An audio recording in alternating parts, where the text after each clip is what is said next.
Hey guys, Nick Kringas here, and just a really quick story. I had my first call with a new GGOB or Great Game of Business client, and I just like to cover what we went over on that call without giving any specifics, of course. But the person that I met with is an owner of an in-home healthcare agency. So they provide nursing services in the person's house. So these people are usually elderly people towards the end of their life or towards the later part of their life. They're having health issues and they need an in-home nurse or healthcare practitioner. So this person wants to implement the Great Game of Business in her company. And the two things that we went over basically were the first two steps in implementing the Great Game of Business in any company, which is share the why or share your why and start with the right leadership. So the first part of that, and I don't know if this is the why that she's going to be sharing with the team moving forward, but part of the reason for implementing the Great Game is she wants to be able to walk away from the day-to-day operations of the company and hand over the reins of the business to a CEO and a COO and executive leadership team. So I thought that actually reminded me of the Great Game of Business coach Kevin Walter,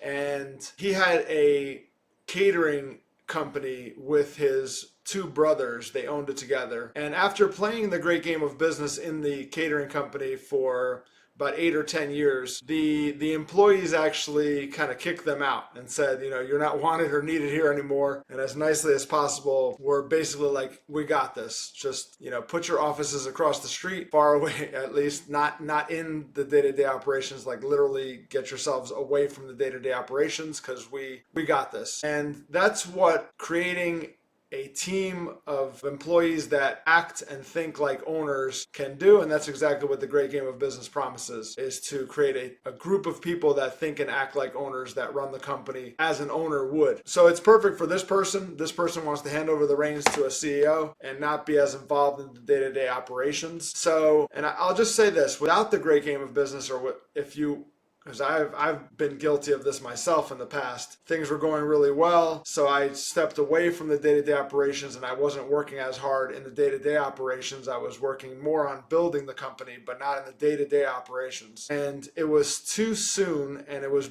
well before we had the Great Game of Business implemented and installed in our agency. So I soon found out that I wasn't, it was too soon. I wasn't able to do that. I had to go back in. Issues started coming up. Clients weren't getting the results that they wanted. There was a lot of drama happening within the agency without my partner and I there on a day-to-day basis. But now, looking at the Great Game of Business, we're not quite there yet, but in a year or two after these employees have been playing the Great Game, I can see how I could step away from the day-to-day operations because it's a team of people that think and act like owners, and they run the company and they make decisions with the company's best interest in mind, as if they were owners. So the first part of our call was to share the why, and that was part of the person's why. Was her exit strategy was to walk away from the day-to-day operations and to hand over the reins to a CEO and leadership team. The second part of our call was to start with the right leadership, and we talked about creating a good design team.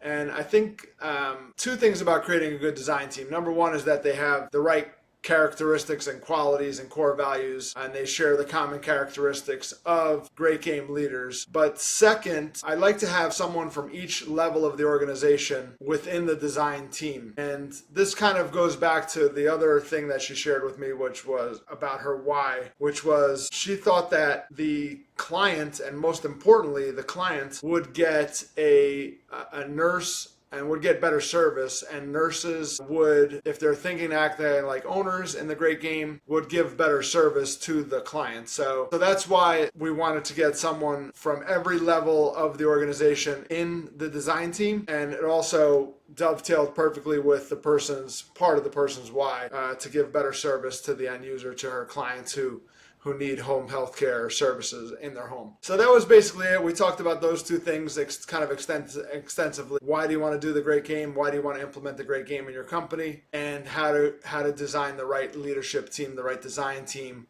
that is going to build the game. So over the next couple of weeks, we're going to meet once a week and talk about the different design team members. I'm going to interview the design team members to make sure that they're a right fit and they should be on the design team. And then we're going to go into the initial on-site. But for today, it was two things. It was just share the why and start with the right leadership. And that's how you get started with the Great Game of Business certified coach. Those are the first two steps. All right, guys, remember, people support what they help create. If you have any questions or comments, don't hesitate to reach out. As always, thanks for watching.